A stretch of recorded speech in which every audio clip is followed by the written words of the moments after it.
oras con fe, temblará esta casa. Si tú oras con fe, salvaremos vidas. Elías oró y el fuego descendió. Josué oró y se detuvo el sol. Si comenzamos a orar, temblará esta iglesia. Si comenzamos a orar, salvaremos vidas. Elías oró y el fuego descendió. Josué oró y se detuvo el sol. Amén. Una vez más, para que los hombres, los caballeros los escuchemos esta mañana. Son muchos, así que y tienen una voz más fuerte que nosotras las muchachas. Así que vamos a pedirle a William que los ayude para que no estén en desventaja. Bueno, no me dejen en vergüenza, por favor. Vamos a cantar fuerte. Si tú oras con fe, temblará esta casa. Si tú oras con fe, salvaremos vidas. Elías oró y el fuego descendió. Josué oró y se detuvo el sol. En donde dice temblará esta casa, es temblará esta iglesia, porque ahora estamos hablando si comenzamos a orar. Y ahora comenzamos los hombres. Si comenzamos a orar, Si comenzamos a orar, temblará esta iglesia. temblará esta Si iglesia. comenzamos a Si orar, comenzamos a orar, cambiaremos vidas. salvaremos vidas. Elías oró Elías oró, y el fuego descendió. gloria a Dios. Josué oró Oró Josué, y se detuvo el sol. se detuvo el sol. Amén. Dios ha sido tan bueno conmigo. Quiero alabar su nombre. Quiero alabar su nombre. Quiero alabar su nombre. Dios ha sido tan bueno conmigo. Quiero alabar su nombre. Aleluya, aleluya, aleluya. En las pruebas Él está conmigo. Quiero alabar su nombre. Quiero alabar su nombre. Quiero alabar su nombre. En las pruebas Él está conmigo. Quiero alabar su nombre. Aleluya, aleluya, aleluya. Amén. Si no me escuchan, voy a gritar. Es un gusto estar con ustedes por primera vez en este lugar. Es la primera vez que llego en esta iglesia, aunque no sé cuántos años llevan acá. He estado en muchas iglesias, pero en esta ocasión se me brinda la oportunidad de estar aquí con ustedes. Y esperando que Dios nos pueda bendecir tal y no salir vacíos como entramos. Y solo voy a pedir sus minutos de tiempo. No sé cuánto tiempo va a durar, pero voy a hacerlo más breve. Pero por favor, que nadie se vaya sin antes terminar.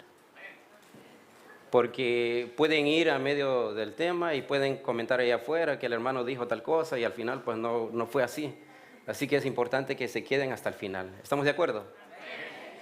Vayamos en nuestro texto bíblico, se encuentra en el libro de Apocalipsis, el capítulo 2.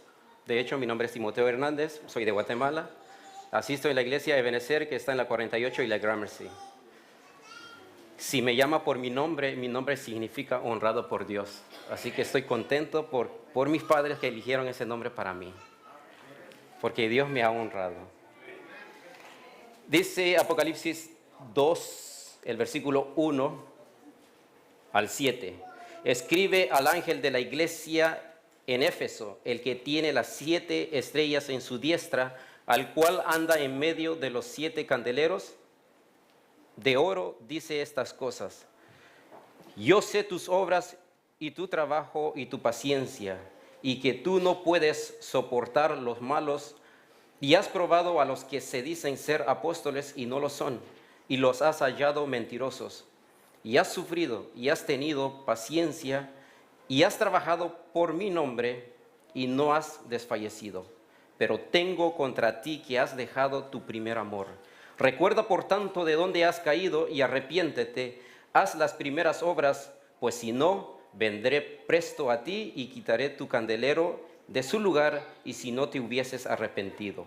Mas tienes esto, que aborreces los hechos o las obras de los nicolaítas, las cuales yo también aborrezco. El que tiene oído, oiga lo que el Espíritu dice a las 7 iglesias. Al que venciere daré a comer del árbol de la vida, el cual está en medio del paraíso de Dios. Oremos. Querido Padre que estás en los cielos, Señor, una vez más vamos a abrir tu palabra, vamos a estudiarla, Señor.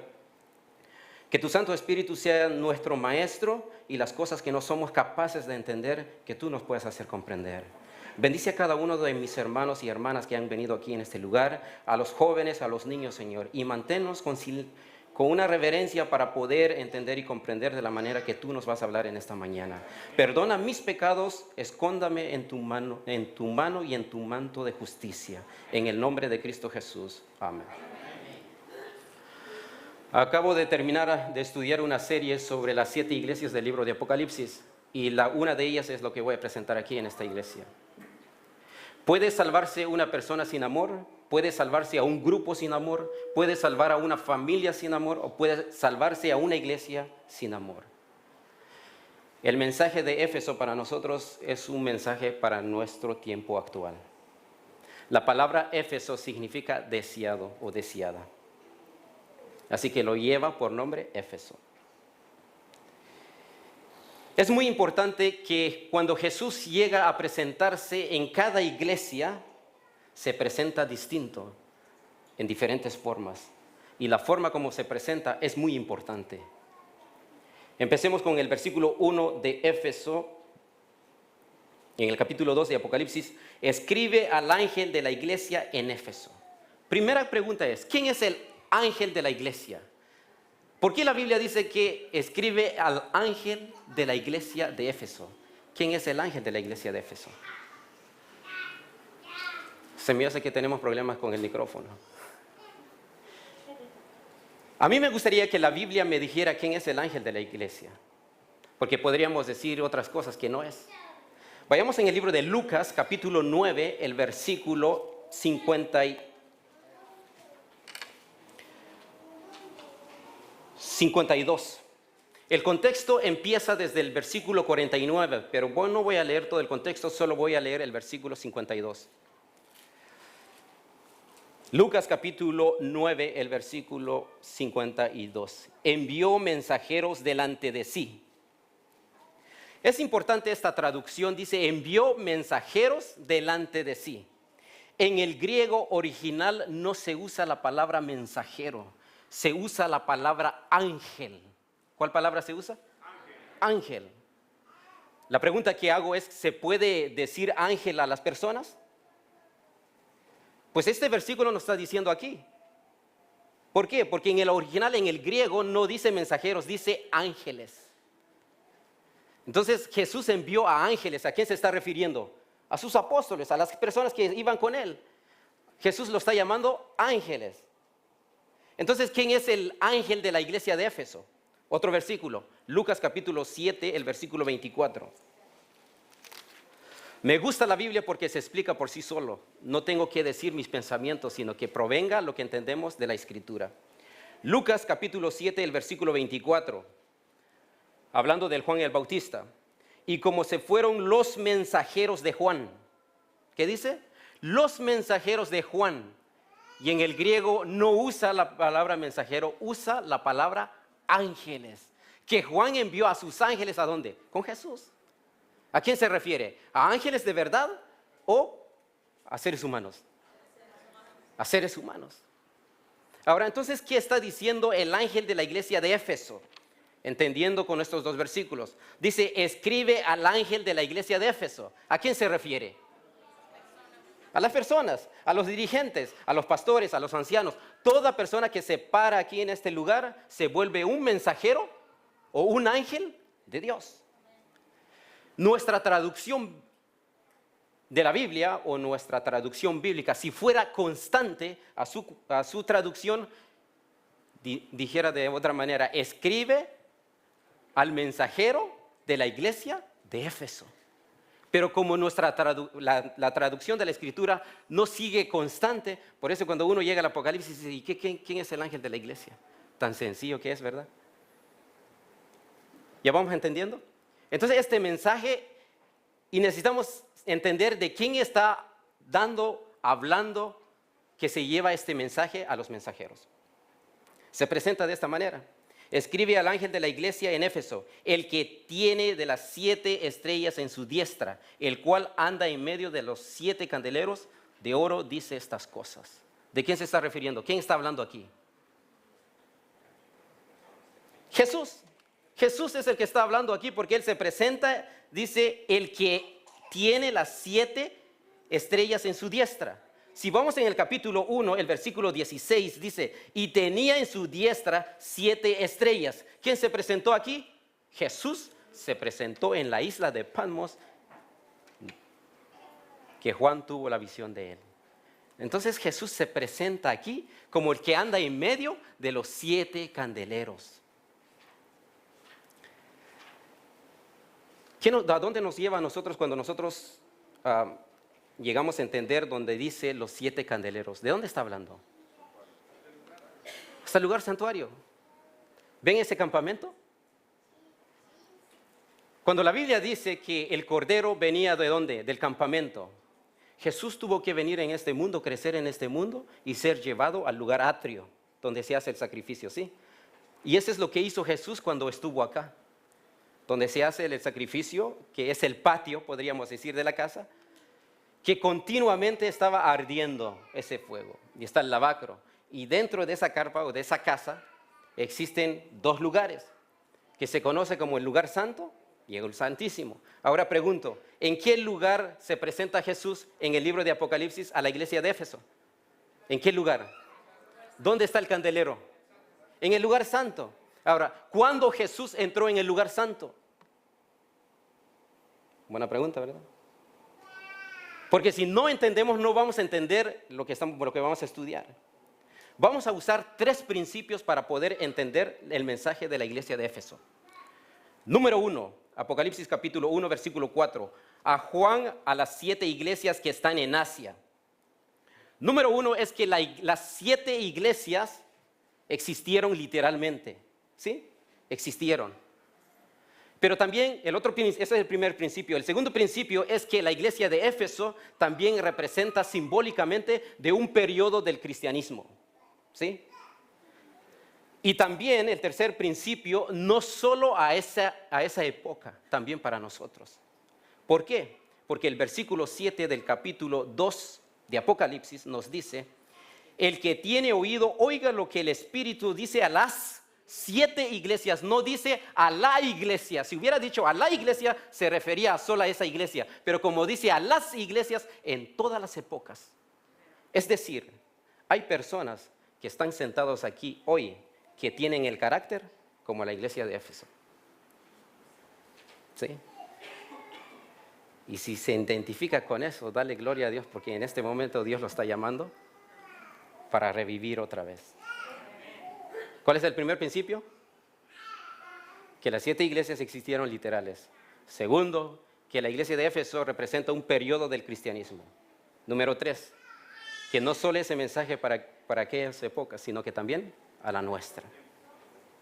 ¿Estamos de acuerdo? Jesús se presenta que anda en medio de los 7 candeleros, y los 7 candeleros representan las 7 iglesias. Es decir, Jesús, cuando se presenta por primera vez, nos dice a nosotros: no te preocupes, yo velo por mi iglesia, yo cuido mi iglesia. Porque Él está en medio de los 7 candeleros. Es interesante saber eso o no, pero no vamos a estudiar sobre el santuario y todo eso. Solo es para entender de qué vamos a hablar, ¿sí? Ahora, aquí viene lo bueno. Versículo 2. Bueno, antes de seguir, entonces, ¿cuándo empezó esta iglesia? La iglesia de Éfeso. Y otra pregunta: ¿qué significa el número 7 en la Biblia? ¿Ah?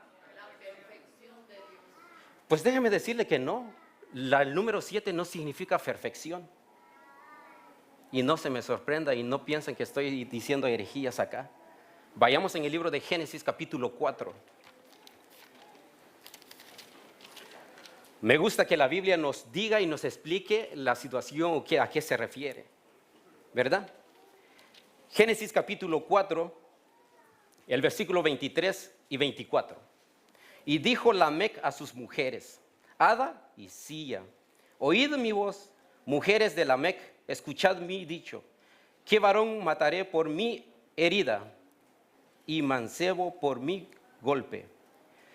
7 veces será vengado Caín. ¿Cuántas veces será vengado Caín? 7 veces. Lamec, en verdad, 70 veces 7 lo será. ¿Qué significa eso? O sea que si Caín tenía un odio para matar a Lamec, su odio era más fuerte todavía sobre Caín. Eso significa que el odio sin límite, ¿sí? Ahora, si nosotros vamos en el Nuevo Testamento, Jesús le contesta a Pedro cuando Pedro le pregunta: ¿cuántas veces debo perdonar a mi hermano? ¿Qué le dijo Jesús? 70 veces 7. ¿Qué significa eso? El perdón es sin límite.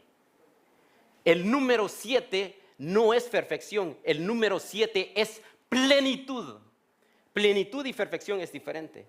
Si fuera perfección, el número 7 no se va a usar en formas negativas como Génesis capítulo 4, ¿sí? En este caso, Génesis capítulo 4 se está refiriendo a un odio sin límite sobre Caín. ¿Sí me están entendiendo? Y cuando Jesús lo aplica de un perdón sin límite. ¿Verdad que la Biblia se explica por sí? El número 7 no es perfección, el número 7 es plenitud. ¿Qué es el número 7? Plenitud. Volvamos otra vez al libro de Apocalipsis. El capítulo 1, versículo 4, les pregunto: ¿el número 7 es simbólico o literal? Bueno, ahí sí habla literal porque se está refiriendo a 7 iglesias en aquella época en Asia. Entonces está hablando, dependiendo del contexto, que nos diga si es simbólico o es literal. ¿Sí? Ahora, versículo 2 del capítulo 2 de Apocalipsis. Yo sé tus obras y tu trabajo y paciencia. La palabra paciencia en el contexto del libro de Apocalipsis se refiere siempre con el contexto de persecución y de, ¿cómo se dice? De persecución. Gracias. O sea, es decir, cuando nosotros hablamos de que Apocalipsis 12, 14, o 14, 12, perdón. Aquí está la paciencia de los santos, los que tienen. Ahora, esa paciencia, ¿nosotros la hemos experimentado? No, no la hemos experimentado porque el contexto de esa paciencia viene del odio, del furor de la bestia, del mensaje del tercer ángel. Y el mensaje del tercer ángel, los que han vencido sobre la bestia, ellos han tenido esa paciencia. Y cada vez cuando se presenta la palabra paciencia en el libro de Apocalipsis, siempre con el contexto de persecución. Y sigue diciendo el versículo 2, y que no puedes tolerar o sufrir a los malos. Y has probado los que dicen ser apóstoles y no lo son, y los has hallado mentirosos. Número 1, la Biblia nos da las características cuando comenzó la iglesia de Éfeso. ¿Sí? Aquí menciona los nombres, menciona a los apóstoles. Es decir, que esta iglesia comenzó en el periodo de los apóstoles. Cuando Jesús se presenta en el lugar, en el santuario que anda en medio de los candeleros, cuando Jesús entró ahí en ese lugar, para poder entender en qué periodo empezó y en qué periodo terminó. Empezó en el año 31, cuando sucedió en el día de Pentecostés. Cuando sucedió el día de Pentecostés, que el Espíritu Santo, que habla Hechos capítulo 2, es el evento que estaba pasando en el cielo, que Jesucristo fue ungido como sumo sacerdote, de tal forma el poder llegó a la tierra con sus seguidores. Entonces empezó el periodo de esta iglesia en el año 31 de nuestra era. ¿Y cuándo termina?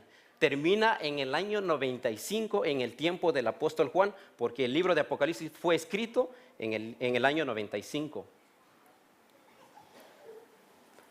Del 31 al 95, ese es el periodo que abarca el libro de la iglesia de Éfeso.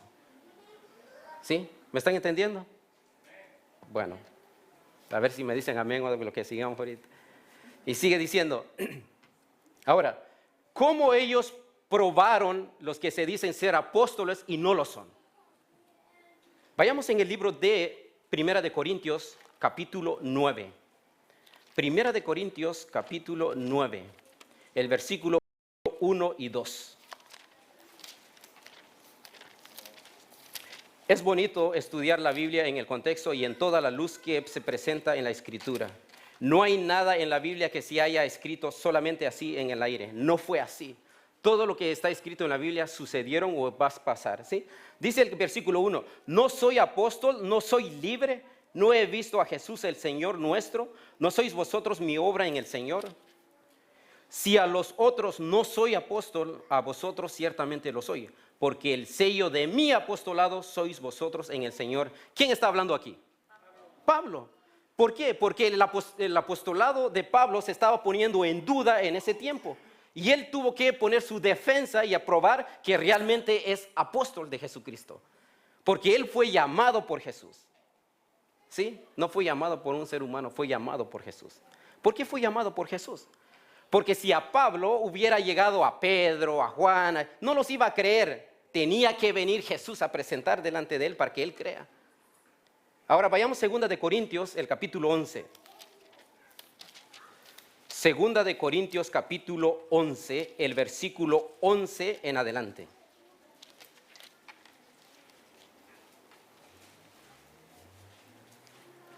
¿Por qué? Porque no os amo, Dios lo sabe, mas lo que hago haré aún para contar la ocasión de aquellos que la deseen, a fin de que en aquellos que se glorían sean hallados semejante a nosotros, porque estos son los falsos apóstoles, obreros fraudulentos, transfigurándose en apóstol, ¿de quién? De Jesucristo. ¿Sí había ese problema en los tiempos apostólicos? Sí. ¿Había esa lucha de decir yo soy apóstol y otros decían yo soy apóstol? Sí. ¿Y qué tuvieron que hacer? Comprobar realmente si son o no lo son. Por eso Juan agarra esto, dice, ¿has probado los que dicen ser apóstoles y los has hallado mentirosos? Y Pablo lo hizo eso. No es que Pablo estaba escribiendo por escribir, había sucedido, había pasado. Ahora, para Juan, esta historia ya es pasado, porque Pablo ya no existía cuando Juan escribió el libro de Apocalipsis. Juan está haciendo recordar la vida de la iglesia que venía pasando, ¿sí? ¿Por qué ha sufrido la iglesia? ¿Por qué ha trabajado con paciencia? ¿Por qué ha trabajado con tanto amor que tenía? Si nosotros leemos el libro de Hechos capítulo 2, capítulo 3, capítulo 4, nos damos cuenta que el cristianismo en aquel entonces era puro amor. Era trabajo arduo. Que tenían paciencia, ¿por qué? Porque ellos estaban soportando la persecución. Pero cuando entramos en el capítulo 5 del libro de Hechos y el capítulo 15 y todo eso, nos damos cuenta que la iglesia va empezando a pelearse en diferentes enseñanzas. ¿Y qué estaba haciendo la iglesia? Estaba perdiendo su primer amor. ¿Por qué? Porque empezaron a pelear, a poner ideas, esto y que el otro, y en vez de trabajar con el propósito, empezaron a trabajar de otras cosas que no era tan importante. La pregunta es, ¿está pasando hoy en nuestros tiempos? ¿Está pasando eso? ¿Estamos más preocupados en cosas tan pequeñas y nos estamos descuidando de las cosas más grandes? Pero hay más, lo que dice aquí en el versículo 3. Y has sufrido, y has tenido paciencia, y has trabajado por mi nombre, y no has desfallecido. La pregunta que hago en esta mañana: ¿hay personas dentro de la iglesia que trabajan arduamente? ¿Sí lo hay o no lo hay? Sí lo hay. Pero hay personas que lo hacen sin amor, también sí lo hay. Hay personas que trabajan tan fuerte en la iglesia sin amor. ¿Por qué lo hacen? ¿Tienen otros objetivos? ¿Ser visto el mejor? ¿Ganador de almas? ¿O que todo el tiempo me estén reconociendo? O sea, ¿con qué propósito estoy haciendo las cosas? ¿Sí? Ahora, hay personas dentro de la iglesia, como esta iglesia de Éfeso, son muy celosos a las cosas, porque aquí aparecen que son muy celosos, que defienden lo que es y no dejan entrar lo que no es. ¿Sí? Hay personas dentro de nuestras iglesias que son así. Sí, pero también lo hacen sin amor. Pues también existe. ¿A eso cómo se le llaman? Fariseos, fariseísmo, legalismo. ¿Hasta dónde han llegado las cosas? Sin amor. Díganme ustedes, ¿los fariseos eran tan honestos en lo que estaban haciendo? ¿Estaban trabajando exteriormente para Dios? Sí, lo estaban haciendo, trabajando exteriormente para Dios. Ajá. Pero interiormente realmente no lo estaban haciendo. Dijo Jesús que ustedes desean las primeras sillas, estar en los primeros lugares. Eso es el propósito que ustedes tienen. ¿Hay personas así dentro de nuestra iglesia? Pues sí lo hay. Ese es el carácter de la iglesia de Éfeso. ¿Vamos entendiendo? Vamos a ser amigos al final. Por eso el versículo 4 dice: mas tengo contra ti que has dejado tu primer amor. No sé cómo explicarlos esto, pero yo no deseo explicarles a ustedes qué significa y qué llega a ser una persona sin amor. A mí me gustaría que la Biblia me lo dijera. ¿Y ustedes? Primera de Corintios capítulo 13.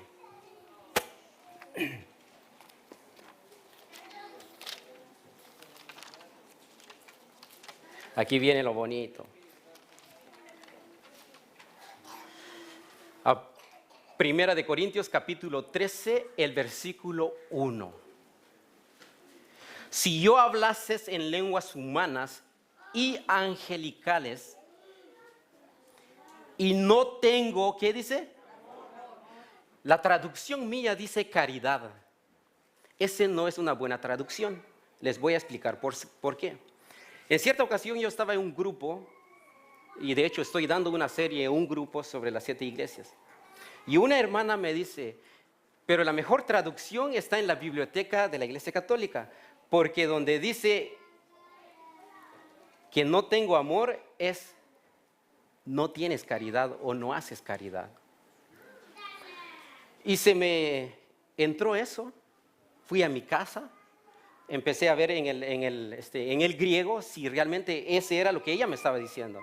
Y confirmo que la palabra que se usa, que se traduce aquí como caridad, la mejor traducción es amor. Que se usa la palabra que es ágape, que se describe del amor de Dios, como describiendo el amor del primer siglo del cristianismo. El amor ágape es la palabra que se usa aquí. Así que esta traducción no está bien, pero la traducción correcta es que has dejado tu primer amor. Y si no tienes amor, ¿qué llegas a hacer de acuerdo al versículo 1?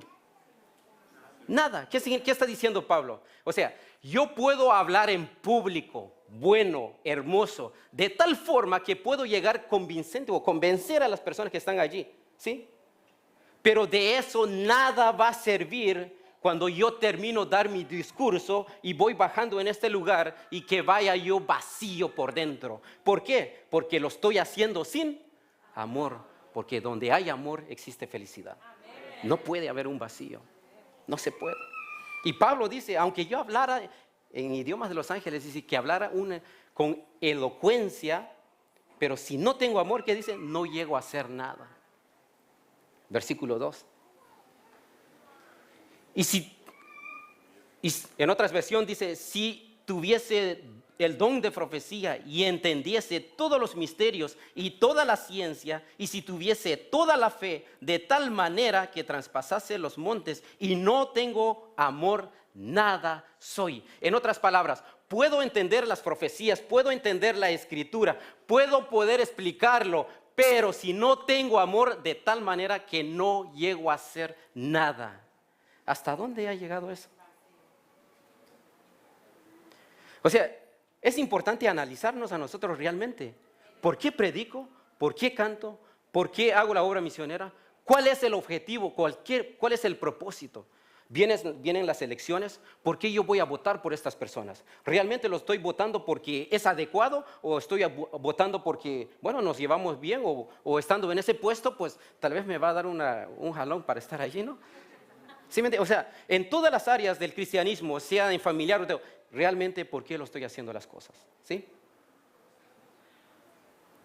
Porque si no sabes por qué lo estás haciendo, pues esperando que aquí ya vas a tener la respuesta, ¿por qué lo estás haciendo? Si es negativo, dale gracias a Dios, porque hoy te abre los ojos, ¿por qué lo estás haciendo? Y si confirmas que estás haciendo lo correcto, siga adelante, que Dios está contigo. Versículo 3. Y si repartiese toda mi herencia para dar a comer a pobres, y si entregase mi cuerpo para ser quemado y no tengo amor, de nada sirve. Hay personas, es interesante cuando doy estudio o platico con las personas y me dicen, yo no hago nada, yo no hago mal a nadie. O sea, yo ayudo a los pobres, yo les doy dinero a los que veo que necesitan, y bueno, yo estoy bien. Y sí están bien, ¿no? Esa es la respuesta de muchas personas y eso es lo que está diciendo aquí, ¿sí o no? Aunque puedas dar, dice, lo que tienes, darle a las personas para ayudarlos, para poder, pero si eso lo haces sin ¿qué? Sin amor, de nada sirve. Es más, si entregaras tu cuerpo para ser quemado, de nada va a servir. ¿Por qué? Porque no hay amor. ¿Se acuerdan del joven rico? Cuando se presentó a Jesús y le dice, ¿qué haré para entrar en el reino de los cielos? Y Jesús cita ¿a cuál mandamientos? La segunda tabla de los 10 mandamientos. Empieza a citar los 6 que habla del prójimo. ¿Y qué dijo el joven? Todo eso lo he hecho desde mi juventud. ¿Quién estaba ahí con él? La primera tabla estaba allí en persona, al lado de él, de tal forma le hizo la invitación, decirle, sígueme. Así piensa la gente hoy. Es mejor estar bien con el prójimo y estar mal con Dios. Porque están bien, de las primeras tablas, estar bien con Dios, vas a estar bien con los demás. No puedes estar bien con los demás sin estar bien con Dios. Puedes estar bien con todas las personas que quieras complacerles, pero déjame decirle, delante de Dios sigues estando mal. ¿Vamos bien? Ahora, hermanos, ¿qué es lo más importante en la vida? Los jóvenes dicen que el amor es ciego. ¿Será cierto? ¿Sí? ¿No vio? Pues déjame decirle que no. No hay más ciego aquel que siendo amado y no se da cuenta de ser amado. Eso sí es un ciego. ¿Cuántos ciegos estamos aquí? Porque no nos damos cuenta el amor de Dios que nos tiene a nosotros, de estar ignorándolo, y de tal forma no hacemos las cosas por amor para Él. ¿Sí? ¿Cuántos imperios se han sido destruidos solo porque no existe el amor? ¿Cuántas familias? Puede lo que está pensando ahora, inclúyelo también, se han derrumbado solamente porque se ha hecho sin amor. O tal vez otras personas dicen, bueno, en los tiempos de crisis en mi vida, y como me decía alguien, dice, tantas veces yo lo ayudé, estuve allí, pero ahora que yo tengo la necesidad, no me está ayudando. ¿Qué significa eso? Significa que esa persona ayudó esperando algo a cambio. O como en los cumpleaños, ¿verdad? Te llevan tu regalo, pero aquel que no te llevó, cuando el día de su cumpleaños, olvídate, no lleva regalo. ¿Por qué no me regaló nada a mí? Entonces, esas cosas, aunque ustedes se ríen, nos están afectando. Sí, en serio, nos están afectando. Entonces ya las cosas hacemos, si tú me das, yo te doy, si tú no me das, no te doy. Y eso es lo que vivimos nosotros hoy. Pero Dios nos dice, aunque nosotros hagamos las cosas aparentemente correctas, pero si lo hacemos sin amor, de nada sirve. Si ayudas, siga ayudando. Y quédate callado y punto. Porque tu honor y tu gloria no está aquí. Vas a ir a estar allí en el paraíso. Esa es la promesa que Dios nos da, ¿sí o no? Con Jesús. Ahora, vuelvo a preguntar, ¿se puede salvar una iglesia sin amor? ¿Puede salvarse un individuo sin amor? ¿Qué es lo que necesitamos entonces? El amor de Dios. Porque Él nos amó primero. Cuando alguien es amado, ¿cómo debe responder? Con amor. Y eso es lo que Dios espera de nosotros. Él nos ama y Él espera que nosotros respondamos con nuestra voluntad, con nuestra decisión de someternos, de ser, Él sea nuestro señorío. Voy a gritar si se están durmiendo. Versículo 5 de Apocalipsis 2:5. Recuerda, por tanto, de dónde has caído. Si en esta mañana te das cuenta de lo que realmente estás haciendo y estás trabajando, y todo lo que hagas, no importa cómo te llames, la posición o el estudio que tú tengas, si te das cuenta dónde has caído, el llamado de Dios que te hace a ti en esta mañana y me hace a mí es: arrepiéntete. A pesar de una iglesia que está apartándose del amor de Dios, todavía Dios le dice: mira, este es lo que te está pasando, pero si te das cuenta dónde estás, todavía hay esperanza para ti. ¿Sí? Eso es lo que dice el texto 5. Recuerda, por tanto, de dónde has caído y arrepiéntate y haz las primeras obras, pues si no, vendré presto a ti y quitaré tu candelero de su lugar, si no te hubieses, ¿qué? Arrepentido. O sea, en otras palabras, te vas a perder si no te vas a arrepentir. ¿Y qué es lo que te hace perder? El orgullo. Si no te arrepientes, es el orgullo. No me digas hasta aquí, no has entendido el amor que Dios tiene para ti. ¿Sí? Versículo 6. Mas tienes esto que aborreces, los hechos de los Nicolaitas. ¿Quiénes son los Nicolaitas? Bueno, hay una teoría, porque no se puede sustentar, que el capítulo 6 del libro de Hechos, que uno de los diáconos que fueron escogidos, uno se llama Nicolás. Entonces, ese Nicolás es la que se menciona aquí en Apocalipsis, que se conocen como los Nicolaitas, que empezó a enseñar doctrinas erróneas dentro de la iglesia. Y es el gnóstico o el gnosticismo que se entró. Y si ustedes leen el capítulo 1, 2 y 3 de las cartas de Juan, habla muy fuerte sobre los gnósticos, muy fuerte.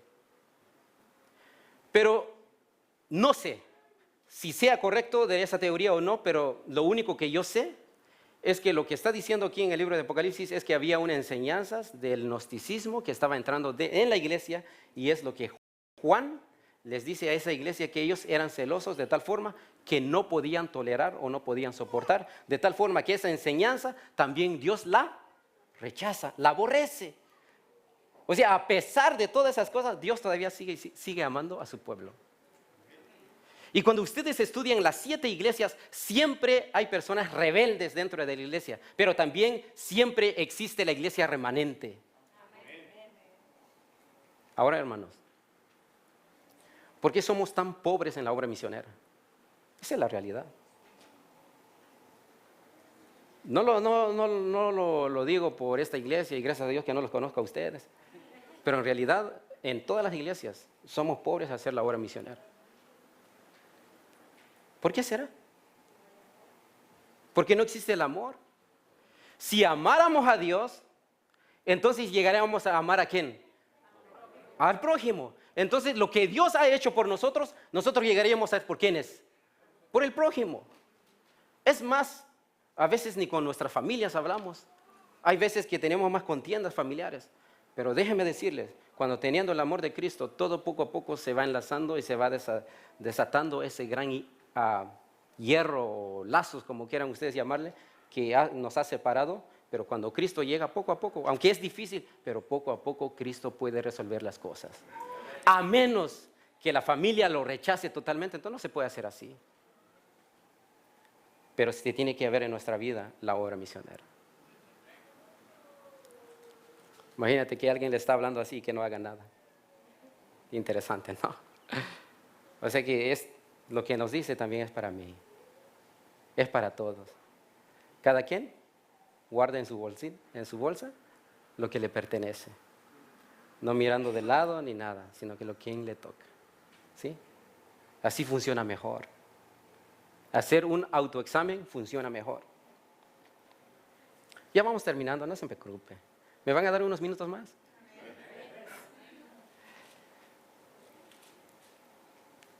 Lo que me gusta es la promesa que Dios da a la iglesia de Éfeso. Les voy a robar unos minutos, ¿sí? Versículo 7. El que tiene oído.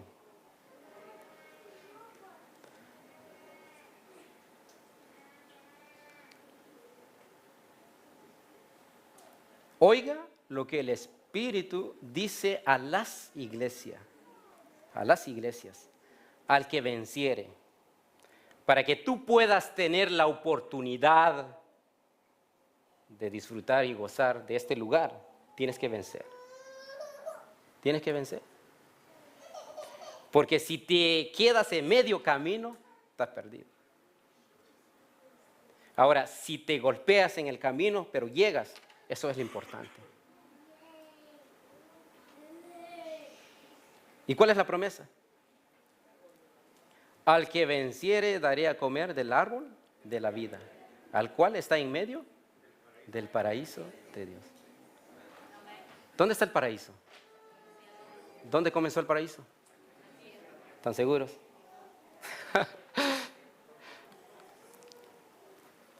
Voy a usar el proyector porque son muchos versículos y no nos va a dar el tiempo para examinarlo.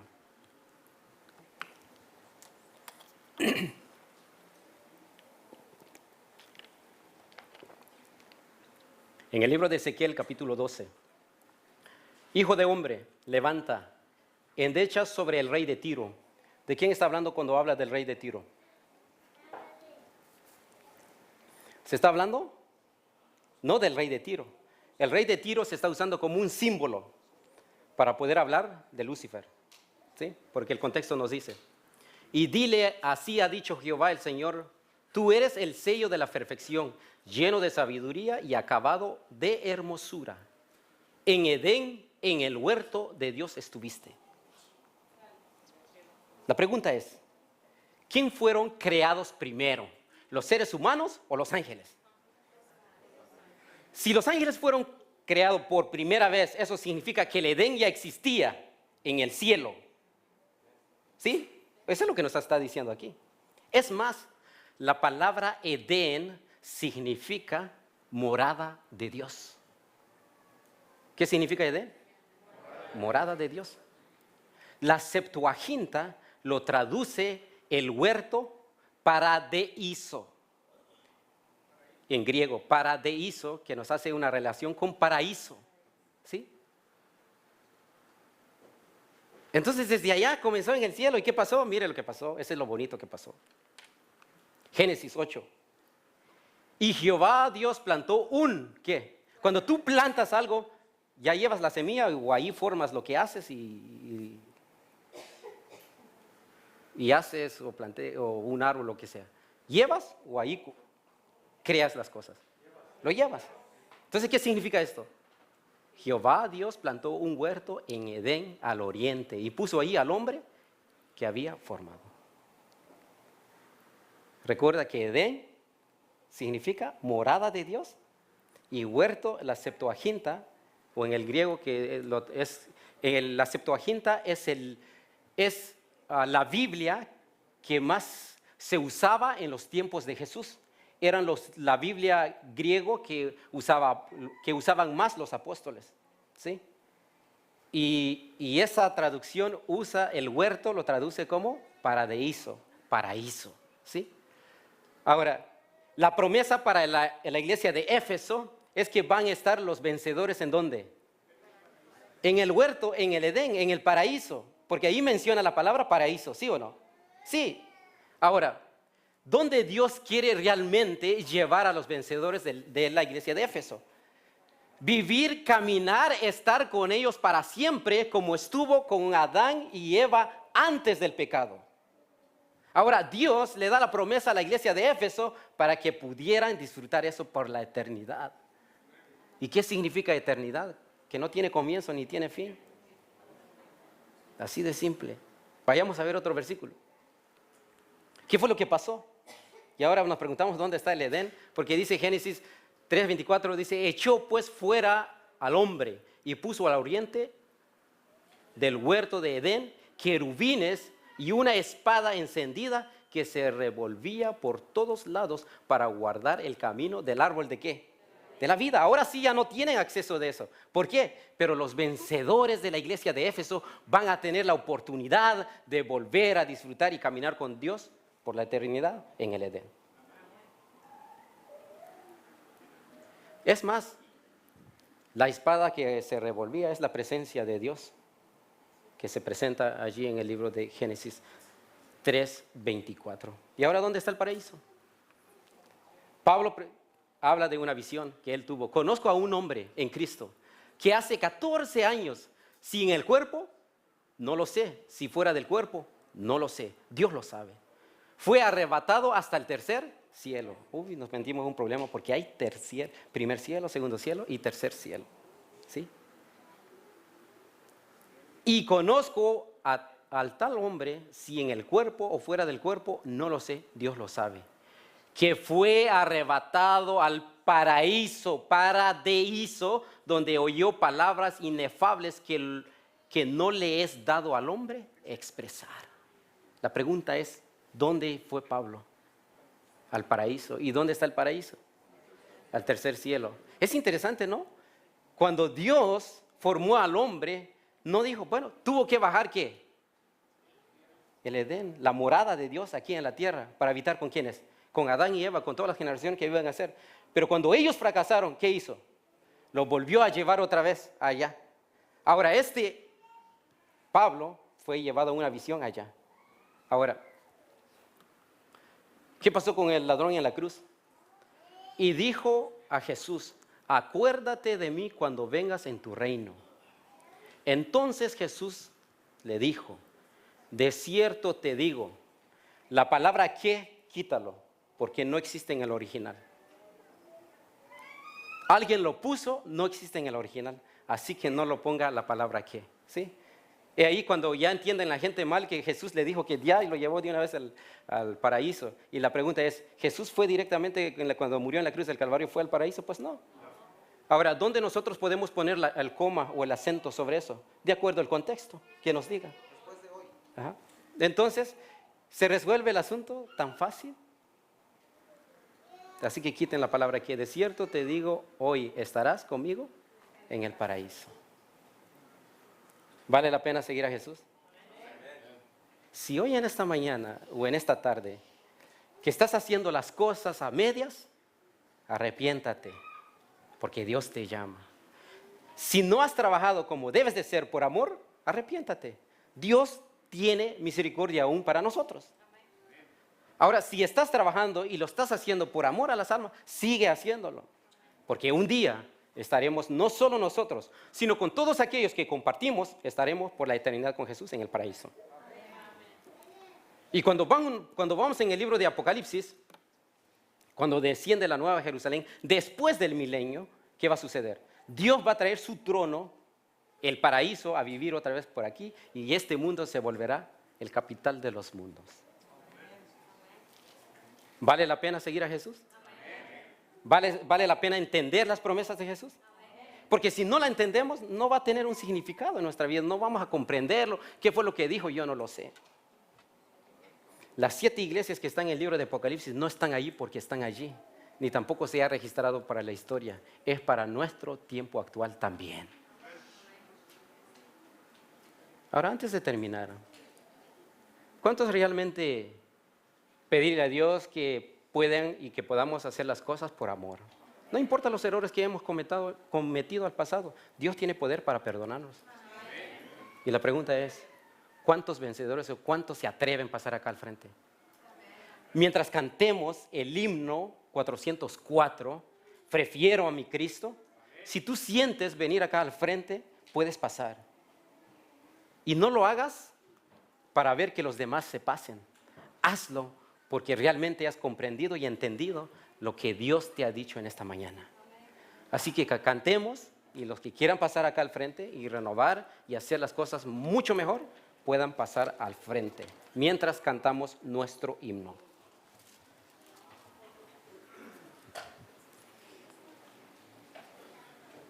Se hacen los llamados. En cierta ocasión, un predicador en San Francisco que estaba dando una serie de conferencias, y en esa noche, cuando él terminó, no hizo el llamado y todos los miembros de la iglesia se fueron. Y al siguiente día amaneció con un gran terremoto. Al darse cuenta, la mayoría de las personas que estaban ahí en ese lugar fallecieron. Y desde ese entonces él dijo, todas las veces que voy a predicar voy a hacer un llamado, porque nunca sabemos saliendo de aquí qué es lo que va a suceder. Si estamos bien con Dios, está bien, pero cada día es nuevo su misericordia. Y si hay alguien más que pueda pasar al frente a unir con nosotros, ¿habría alguien más? Muchas gracias. Vamos a orar. Yo me voy a arrodillar y si ustedes pueden también.